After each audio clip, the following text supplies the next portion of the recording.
The night, mysterious and powerful, feared and worshipped by mankind.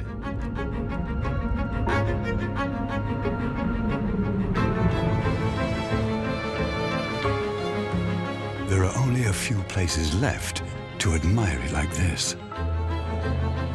It offers protection and still wakes our primeval fears. How has our relationship to darkness changed? And how much time is left to us to enjoy this beauty?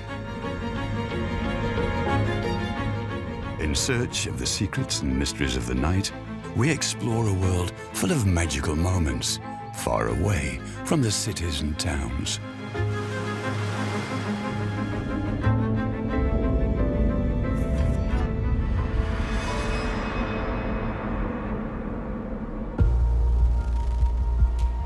The day is drawing to a close.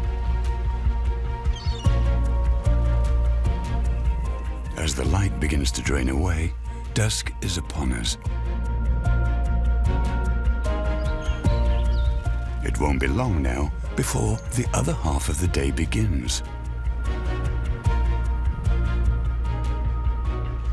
The back and forth between light and darkness has been influencing the day-night rhythm of all living things for millions of years, a never-ending cycle.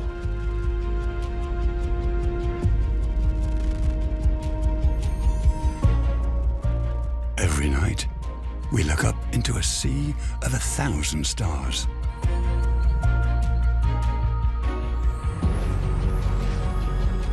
Looking at stars also means looking into the past, because the light of the stars that our eyes see today started its journey to us many thousands of years ago.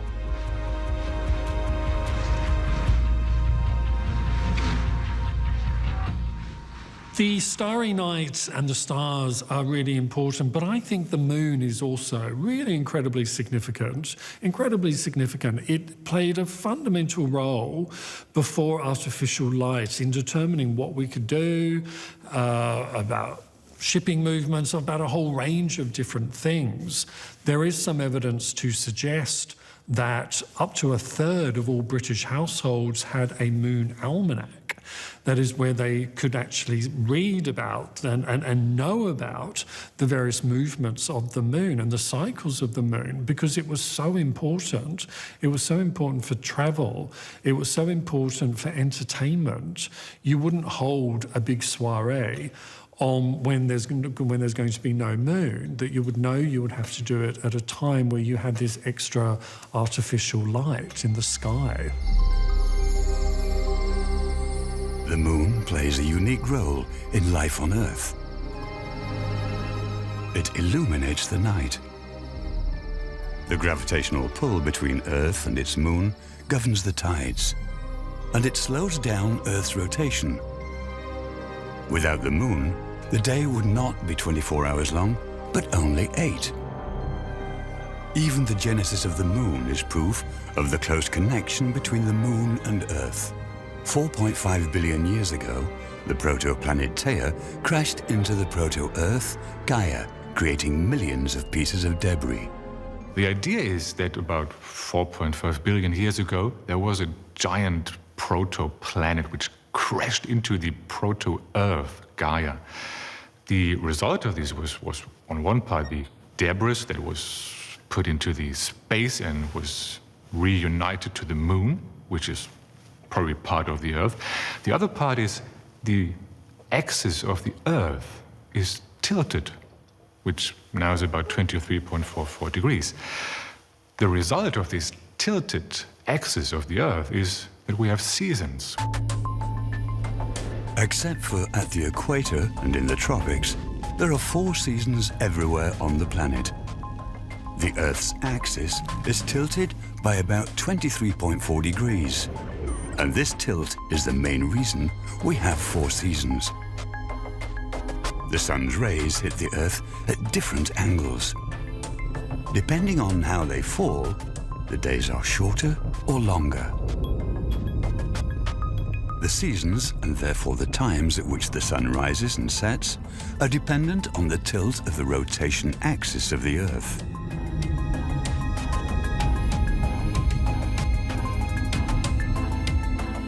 Dusk becomes darkness, an especially beautiful sight in the mountains. As soon as the sun goes down in the west, a greyish-blue arc can be observed in the east. It's called the shadow of the Earth, due to the fact that the last rays of the sun no longer reach every layer of the hemisphere. The horizon appears darker. The blue hour sets the stage for the night.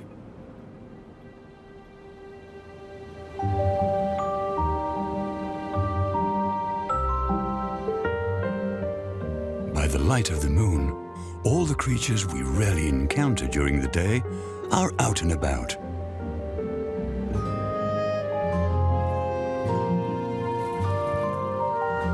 And now, the nocturnal forest dwellers are taking the stage. In the course of evolution, their senses have adapted to the dark of the night.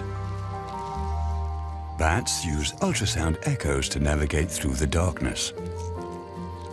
Hedgehogs, on the other hand, find their prey with the help of a keen sense of smell.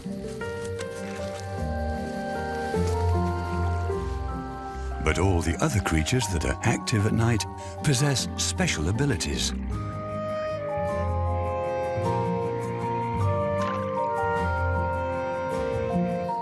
The natural cycle of day and night influences the lives of all animals and humans. This also includes their sleep. At night or during the day, sleep is vital for every living being. We see animals like dolphins or sharks or migrating birds that they sleep with just one hemisphere at a time, and then they switch the hemisphere and the other hemisphere goes into sleep.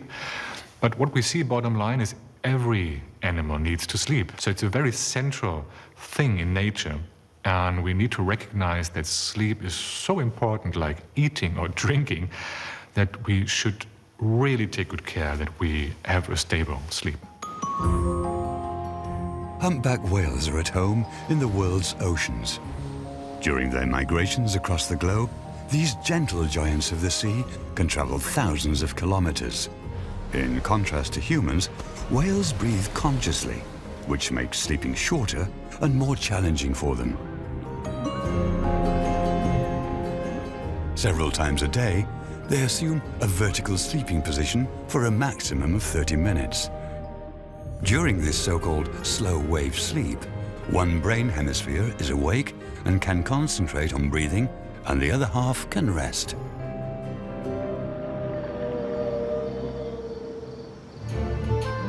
Trees also have a day-night rhythm. Charles Darwin was one of the first to claim that plants also sleep at night. Researchers from the Vienna University of Technology and Budapest University are working together to understand the sleep rhythm of trees. During the course of an entire night, Andrei Schlinsky and Gerhard Pirscher will be measuring 2 birch trees and attempting to discern a sleep pattern. Obviously, for humans, sleep is a different state of consciousness compared to being awake. We don't know whether trees have consciousness or don't. So this is definitely an analogy. The reason for using this word is that it comes directly from Charles Darwin. Darwin wrote his last book on the movement of plants, and he observed and defined several different ways of plant movement, flowers opening and closing, and so on. And one of the movements he observed was the leaves of specific trees closing during the night and then opening in the morning. And he called this sleep. The scientists are measuring the trees with the help of laser scanners all night long. The experiment starts at sunset. Billions of infrared rays of light are projected onto the botanical test subjects. The leaves reflect the light, which is invisible to humans.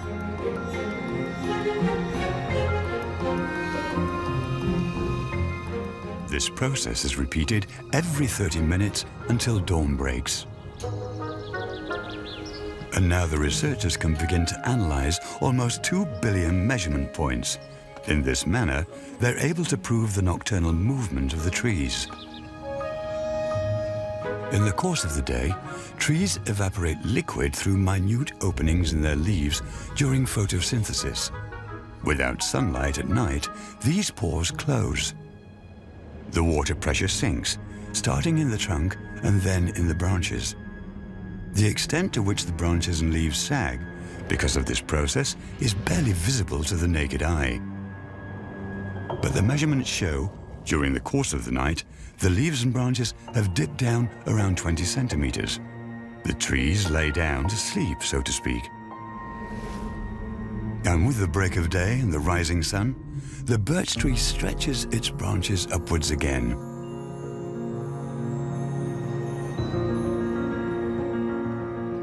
The damp forests and caves of New Zealand are home to spectacular animals, which are a strange sight to see during the day.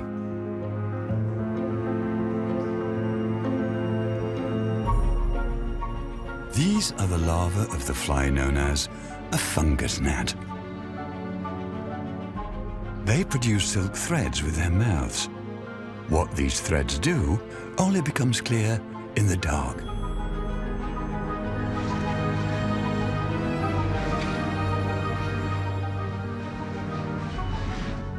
These glowworms are superstars in New Zealand.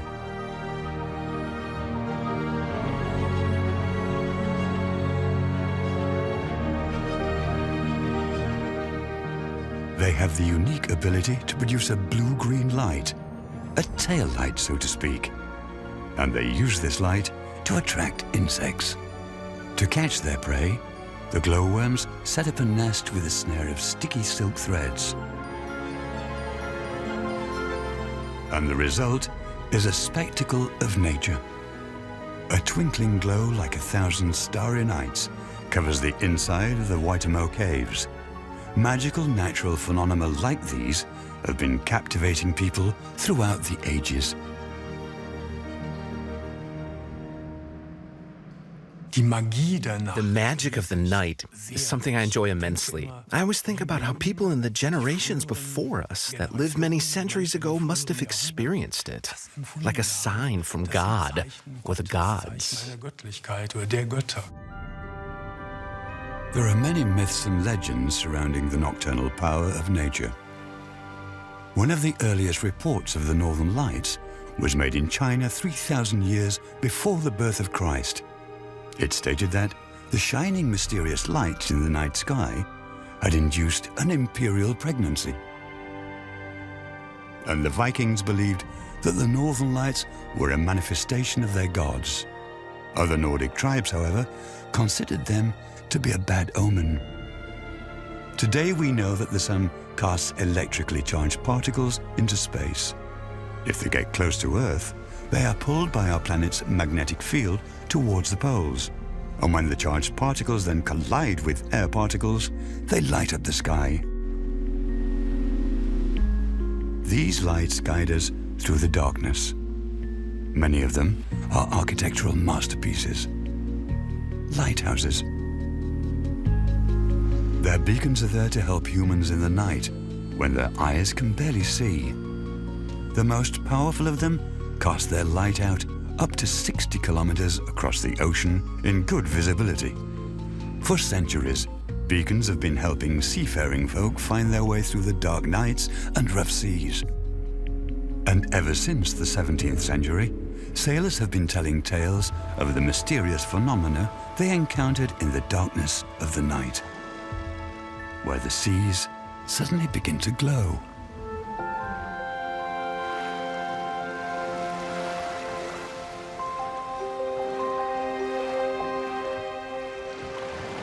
Especially in warm and windless summer nights, a glowing natural spectacle like no other can unfold. Marine phosphorence transforms the ocean into a magical place.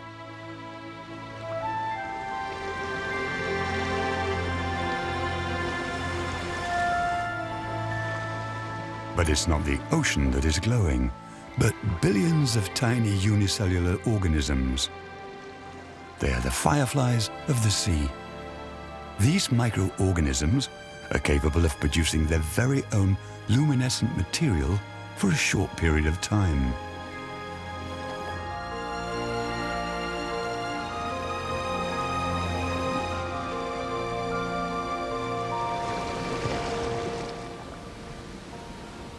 External stimuli, like waves or your feet in the water, cause the little animals to glow.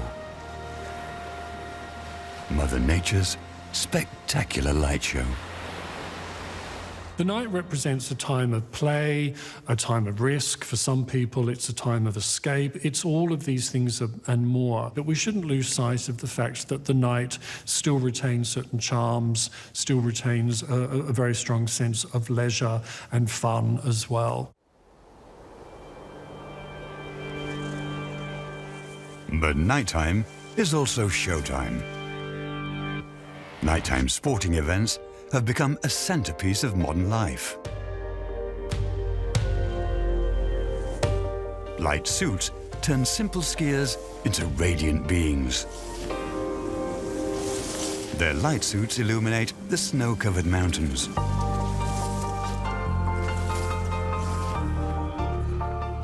Over 6,000 LED lights were skillfully woven together to make this high-tech outwear.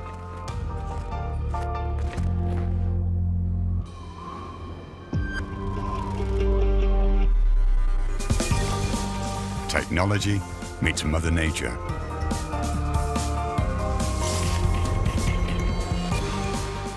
We are not masters in night vision, but very skilled indeed when it comes to lighting up the night.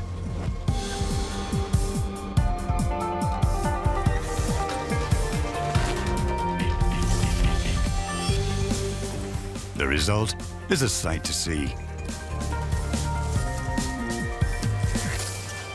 A spectacular show.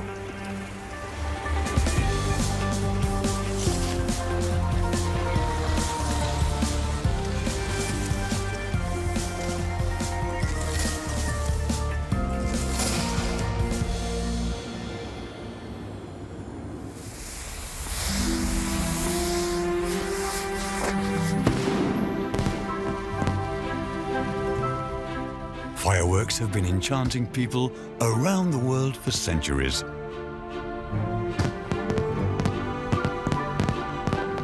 Their origins can be traced back to China. 1400 years ago, it is said that a monk named Li Tang built the first fireworks to banish the demons that had been bewitching the weather for months.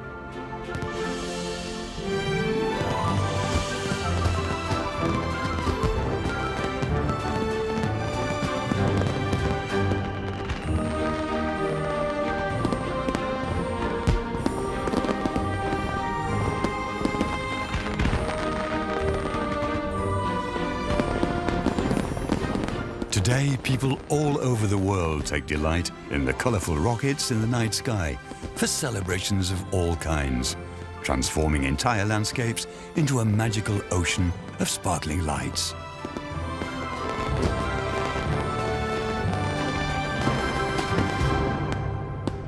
Fireworks came to Europe in the Baroque period and became very popular with the aristocracy. They loved the sparkling lights in the sky, which would sometimes be accompanied by music.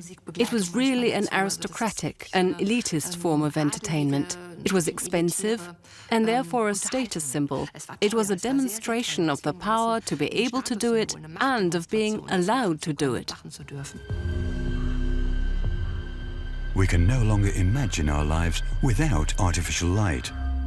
And it is in darkness that we notice how important it has become for us. Seeing without light is a major challenge for the human eye. As long as we have daylight, we are able to see all the colors that our world has to offer. When darkness falls, however, our ability to see changes rapidly. Light reaches the retina through the eye. There, various photoreceptors transform the optical signals into electric impulses. These cones are the receptors responsible for color vision.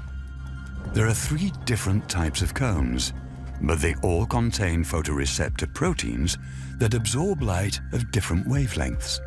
These 3 different bands of the wavelengths correspond to the colors red, green, and blue.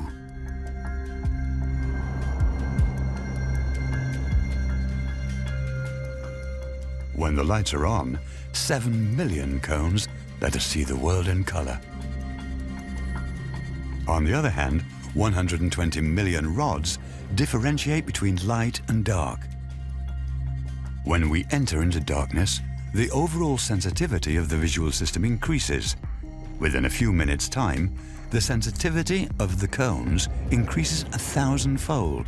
The eye then switches to rod vision. After approximately half an hour, the eye has become completely adapted to the darkness. Now, we perceive only shades of gray. The human eye is highly adaptive. It's easy for us to see when there's a blue sky in summer during the day and when there's full moon or half moon. It's really adaptive, and it really helps that this eye can translate very low intensities into vision. But it comes with a limit that we are not as able to see at night as we are at daytime. So we need artificial light to allow for the same illuminance, for the same vision as during the day. This is why we are diurnal and not nocturnal, to some extent at least, because like cats, for example, who can extract much more from dim light activities. For cats, it's much brighter at night than for us humans. This is why we are not that suitable to live through the night without artificial light. Wildcats have been living in the forests of Europe for over 300,000 years. They were brought to the brink of extinction through overhunting and the destruction of their habitat.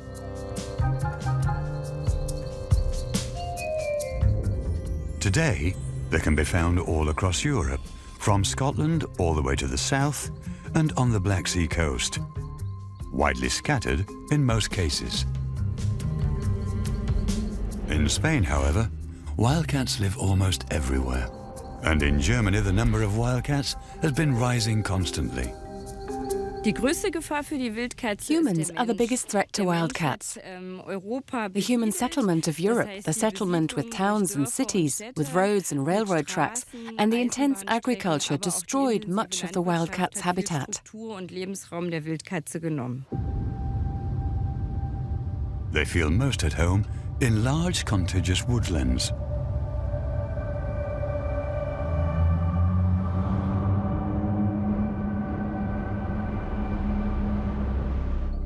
The shy loners stalk their prey on velvet paws.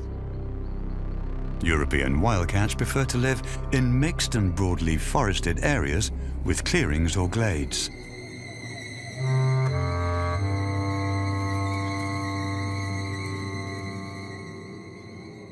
The wildcat's sense of sight is so sharp that it prefers to hunt at dusk or at night. Its vision system is especially adapted to the dark.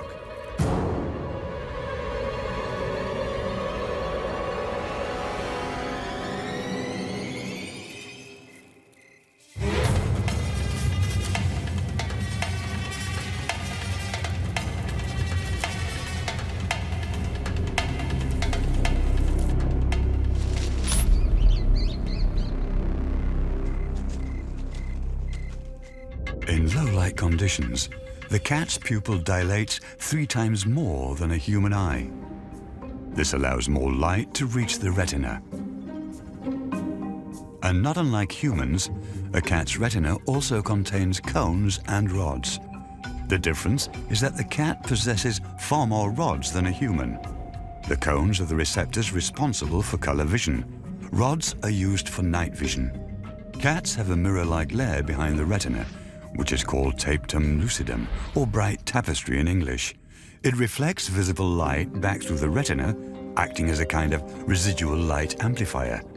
This means that the photoreceptors are hit twice, on the way into and out of the eye.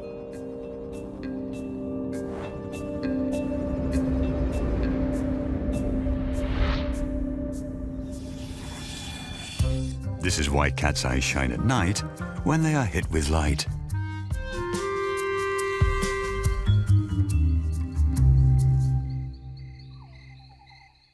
Nocturnal animals can be highly adaptable. Due to mild winters and plenty of food, the wild boar population has soared in the last few years, for example. And the problems associated with them are increasing as well. There is plenty of farmland located right in the midst of large forested areas nowadays, the habitat of these animals. Dawn sheds light on what these bristly omnivores can do to a farmer's fields. In order to find a way out of this dilemma between humans and animals, the scientist Elisa Clam and her team are researching the movement patterns of wild boars in the Hainich National Park in Germany. But to do this, the animals must first be fitted with GPS transmitters. Well, the reasons for the project are on one hand that we want to take a closer look at the behavior of the wild boar in this region, and we also want to understand their pack structure better. There's a constant conflict between the wild boar. They can do a lot of damage to agricultural fields, and there's a conflict with the hunters. This is the case in Germany and surely in other countries as well. And the reason for starting a project like this is to take a look at the individual relationships and figure out what the wild boar do all day long, and especially at night.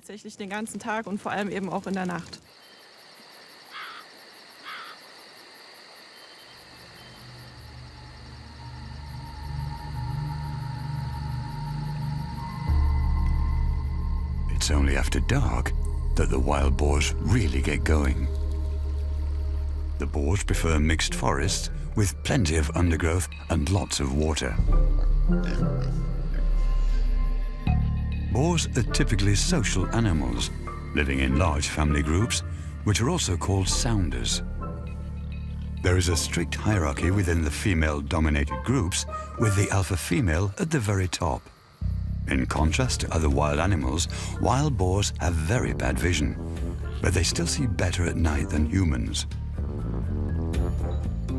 They have an excellent sense of smell that helps their orientation, helping them find their way at night and to locate sources of food. And food is exactly what these researchers have put out in their attempt to lure the animals into this trap.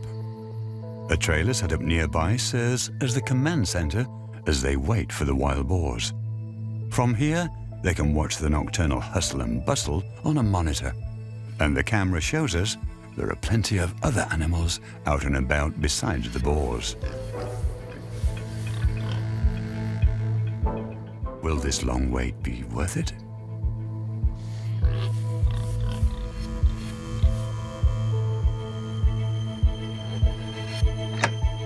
The trapdoor falls, and the animals can now be tagged.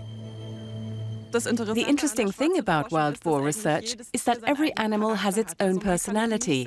The telemetry data shows us that you just can't say that all the animals leave the national park or that certain groups of animals only stay out in the fields. It can really be quite different. The results of the project show the movement patterns in the southern part of the national park. The tracks of 10 wild boars over a period of 3 months.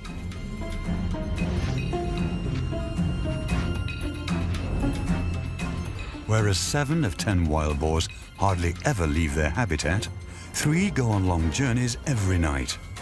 They roam around in circles of up to 30 kilometers away. This is evidence that could make peaceful coexistence between humans and animals possible. These findings can be used to take action that minimize the damage caused by the boars and to bring more peace to the sometimes troubled relationship between farmers and nocturnal animals.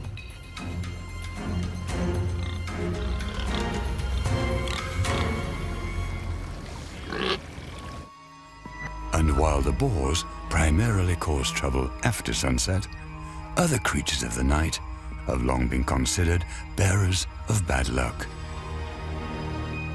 Pitch-black nights have always filled people with fear and terror. The scariest stories always seem to take place at remote locations like forests and craggy cliffs.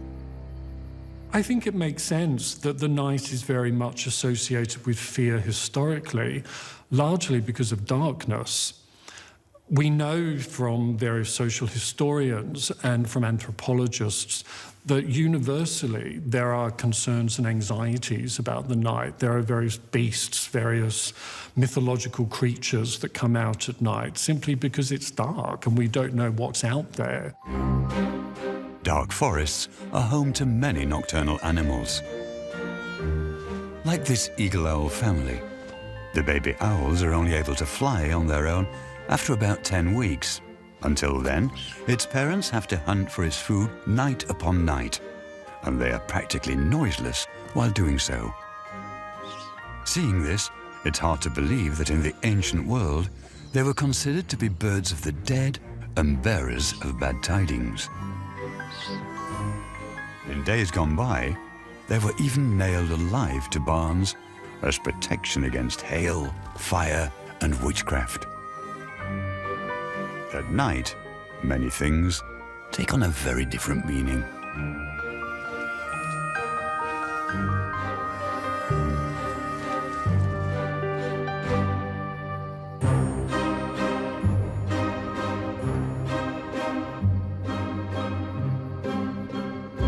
The night triggers our fantasy because it's typically a time of reflection. It's a time when we're not working. It's a time perhaps when we have a greater amount of time to actually reflect upon ourselves and upon our relations with other people as well.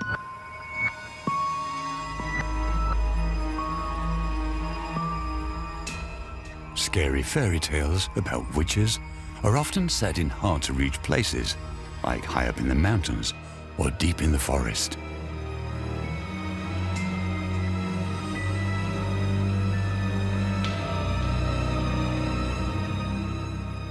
And there, hidden away where no one can find them, witches have supposedly been holding demonic dance rituals for centuries that always take place in the middle of the night.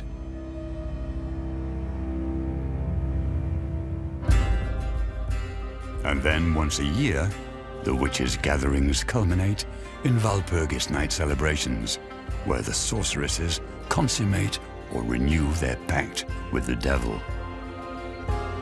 Walpurgis night owes its name to Saint Walburga, an educated abbess from England, who was credited with multiple healings. She was canonized on the 1st of May in the year 1870.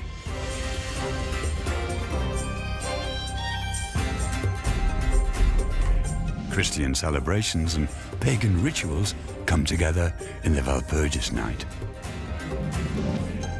Even the Celts and Germanic tribes used spring bonfires to drive out the evil spirits of winter. But it's not only long, cold nights, witches and wizards that strike fear in the hearts of mankind. Natural phenomena that we can't explain make us shudder as well.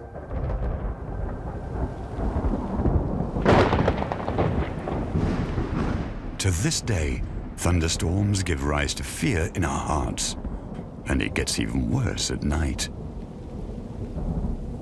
In the mountains, severe summer storms can feel particularly ominous, especially when storm clouds can rage in a valley for hours.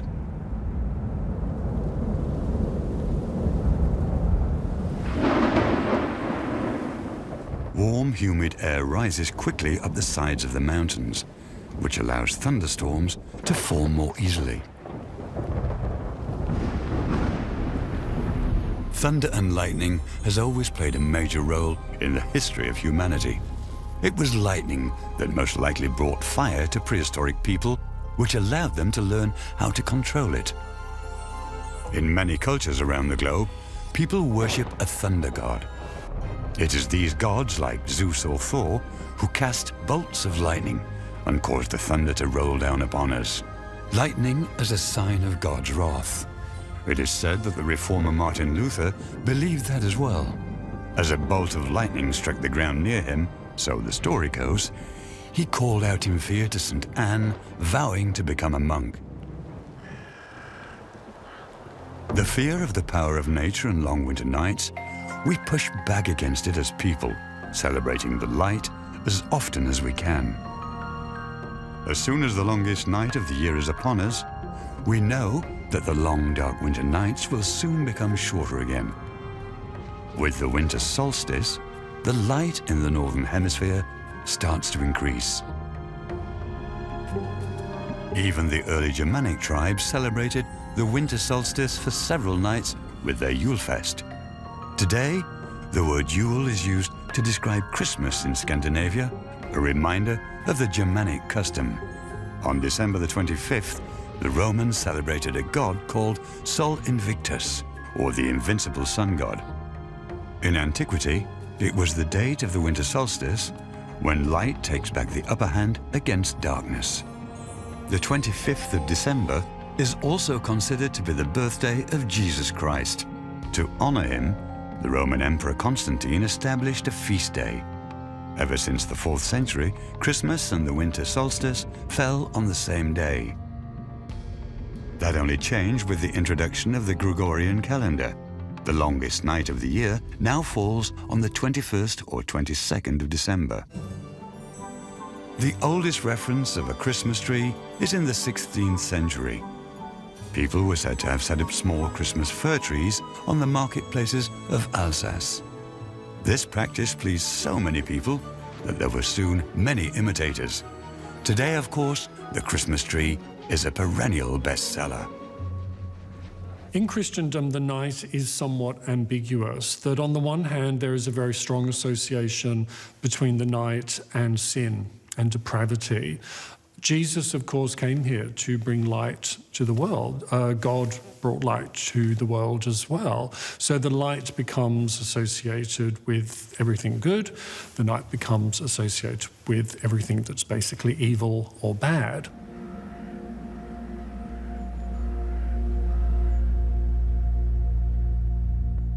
During the winter solstice and the summer solstice, southern England's most famous location, Stonehenge, transforms into a pilgrimage site like no other for the self-proclaimed druids, hippies, and tourists.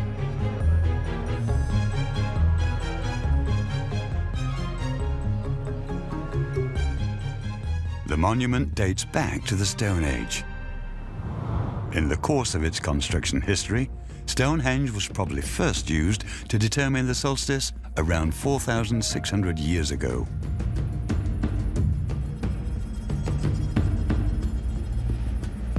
The entrance points towards a rough-hewn stone outside the circle, above which the sun rises at the summer solstice and sets during the winter solstice.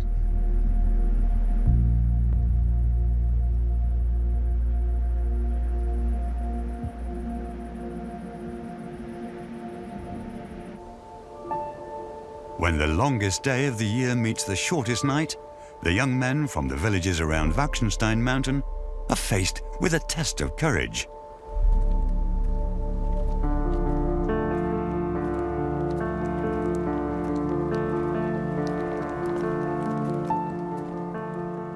They climb up steep, rocky paths to reach the summit.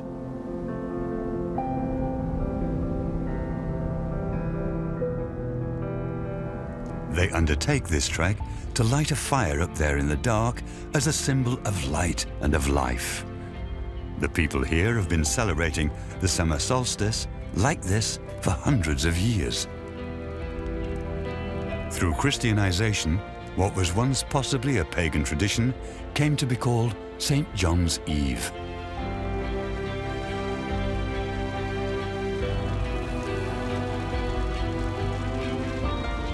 Either way, the fires are meant to ward off bad harvests, sickness, and demons.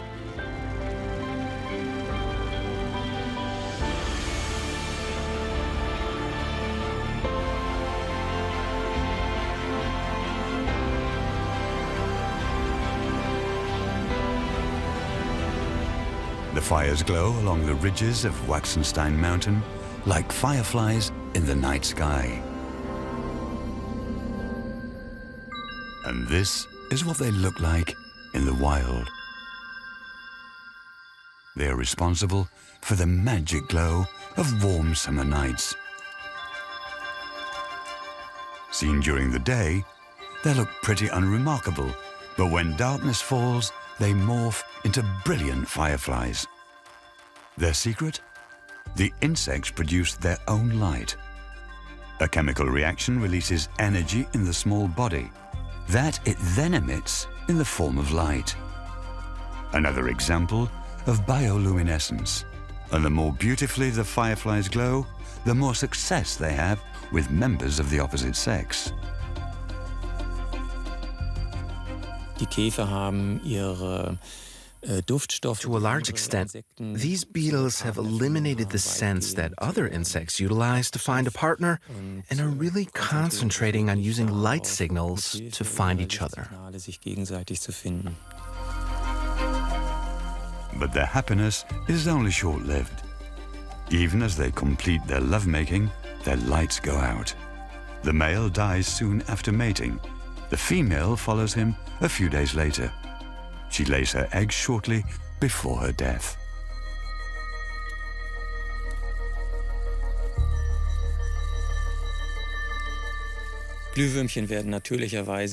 Fireflies become active naturally when the light intensity sinks below a certain level.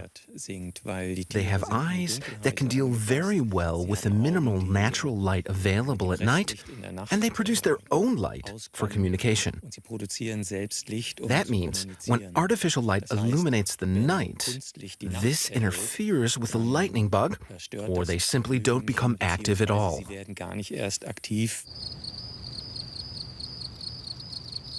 The night has much more than just optical treats to offer. Nocturnal animals harmonize on summer nights to produce a natural symphony. In spring and summer, the meadows are home to a wide range of chirps and twitters. The shy field cricket is famous for its music.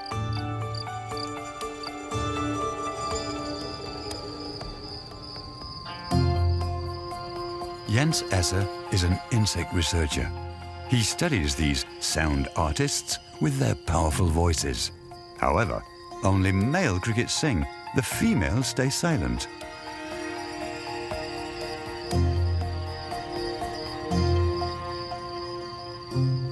The main reason why they're nocturnal is simply that there are far fewer predators active then. Birds, except for a few exceptions, are active during the day, and the male field crickets, who call attention to themselves with their loud chirping, are able to enjoy the protection of the night's darkness. The male field cricket chirps for a variety of reasons. They get especially loud when it comes to defending their territory.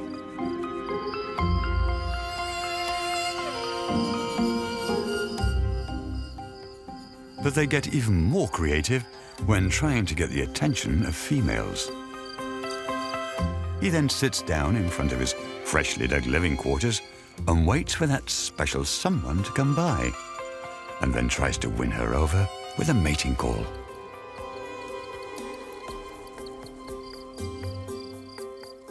The males don't have a lot of time. They want to mate, and the females want to as well. They want to deposit their eggs. The process is time critical. A dating game with a highly sophisticated chirping technique. Crickets play the violin with their right wing. The bottom of a cricket's right wing is covered with 140 teeth-like ridges. When the cricket rubs this scraper part of its right wing against the left wing underneath it, the result is a chirping sound. Kind of like when you move a fine tooth comb over a table edge. This soft chirping is transmitted to membranes in the wings, which when lifted up act as an amplifier and send the sound waves out into the surrounding area across distances of up to 50 meters. Artificial light is used at night almost everywhere around the world to give nature a helping hand. Greenhouses are used to increase the daylight hours and accordingly the growth phases of plants. These glass houses are also a major factor in light pollution. This artificial lighting at night interferes with our view of the stars, creates longer working hours, and through this even interferes with people's sleep that live and work in the countryside. It is the middle of the night, and this farmer's fields are still humming with activity. The powerful headlights of the combined harvester light up the fields. They are threshing wheat and oats. There is usually only a very narrow window of time available for the harvest, due to the fact that the crops must be reaped as soon as they reach their ideal maturity. And sometimes a few days' time is all that is available to get this done. The weather has to be just right, and that is why the harvesters work around the clock to bring in the crops before the next spell of bad weather hits. In the periods before we had electric light, moonlight was actually a really important source of light. So for example, they might have done activities like harvesting during the moon, which is why in English, in the fall, when the days after the full moon, the moon rises very high, we call that the harvest moon. It was a time when people would use that moonlight in order to extend their activity into the night. And so it's reasonable to believe that before electric lighting, cycles of moonlight probably played a much bigger role in terms of human activity. Middelburg in the German state of Saxony-Anhalt. In 1999, treasure hunters hit the jackpot, uncovering one of the most significant archaeological finds of the 20th century. The Nebra sky disk. It shows the oldest concrete representation of astronomical phenomena in the world. On the lower edge of the bronze disk, a sunboat is portrayed on its journey across the night sky. The gold arches on the left and right represent the horizon. 32 stars can be seen, as well as the sun and the moon in their orbits. A close cluster of 7 dots likely represents the Pleiades. Once this cluster of stars disappeared from the nighttime sky in the west, farmers knew it was time to start planting their seeds. The Nebra sky disk, a 3,600-year-old farmer's almanac.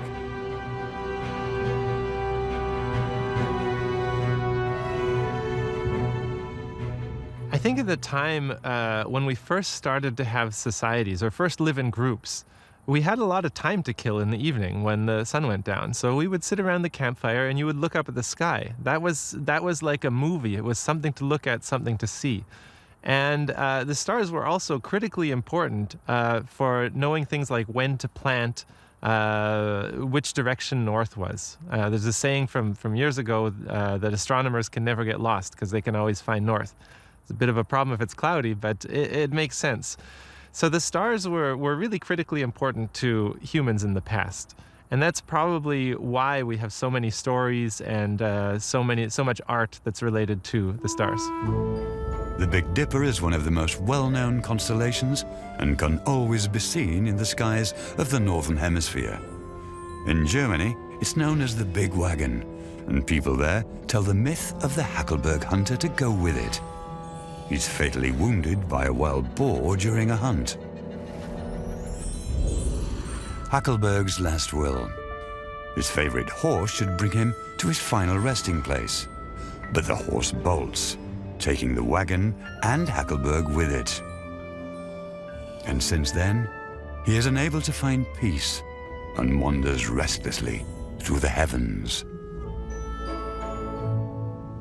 People read all sorts of things into a whole range of different objects. We try to make meaning out of entrails or dice or cards. But there is something uniquely interesting about the night sky and how fascinating that must have been for our ancestors as well, who, all of us, look up to the sky and we make meaning out of that and we try to understand. We read into constellations and the importance of astrology. And before really knowing what a comet was, it must have been absolutely extraordinary to look up and see comets and shooting stars, and the meaning of that is, and the significance of that must have been really quite fascinating.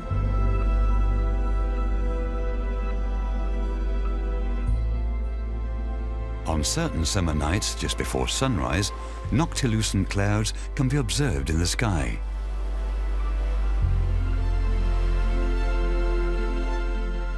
Bright, silvery blue atmospheric phenomena, which are visible at an altitude of about 80 kilometers. The omnipresence of artificial light only allows us rare looks at a proper night sky. But in the countryside, far away from the cities and towns, it is still possible to enjoy this magnificent sight at a few remaining places on the planet.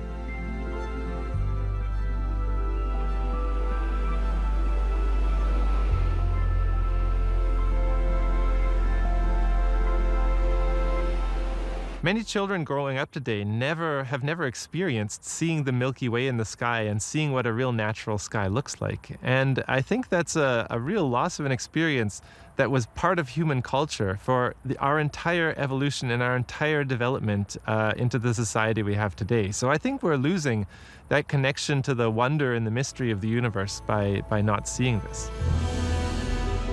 The magic of the night ends with the rising of the sun. Day is breaking, and now we are again governed by its rules. The never-ending cycle of day and night begins anew.